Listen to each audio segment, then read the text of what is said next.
57-pounder in the country is Peyton Robbie's undefeated 23-0 for Mark Manning and the Cornhuskers. Wrestling Trevor Chumley, who beat Garrett Model.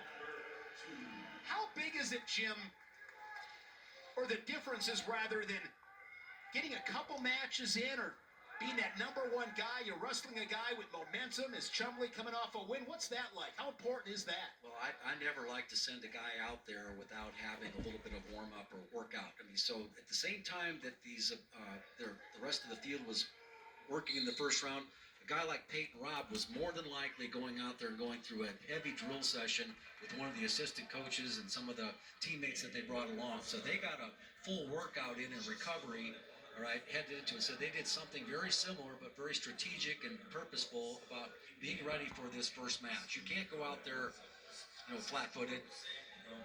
Seen it happen a few times, and it was never good. Saldate 8-1, riding time over 90 seconds, 30 seconds into the second period. That's on your rights. Chumley and Robb scrambling in a scoreless first period. Robb looking to make the turn.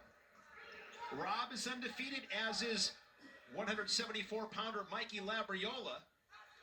And I think what we've seen from Peyton Robb this year is just a much more controlled wrestler. He used to get into these reversal fests, He ended up getting reversal, giving up a reversal or whatever. But now I think that's helped him later in his career here as he's become more and more controlled, more and more understanding of what he wants to try to accomplish in every position. And it's helped him in the top position as well.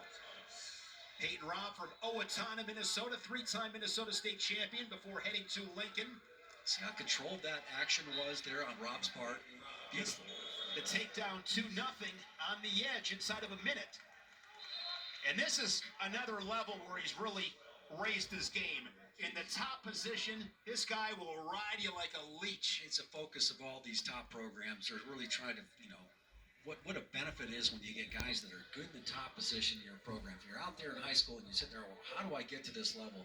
These coaches are excellent at teaching you how to, take guys down, good head-hands defense, down blocking, all those things, being able to score.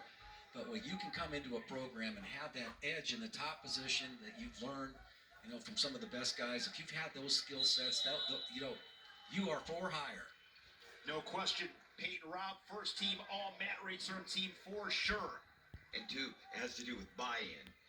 When they buy in and work at it with the help that they have. But there's got to be buy-in that you believe that it's that important, because it is.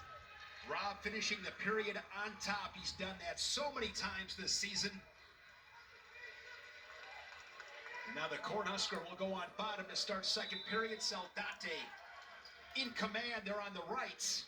He is, and he needs to be smart right here because Siebrecht is so dangerous.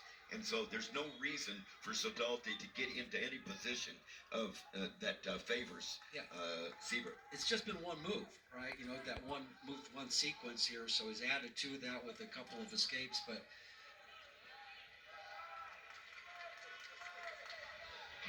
the reigning Big 10 champion, Austin Gomez of Wisconsin.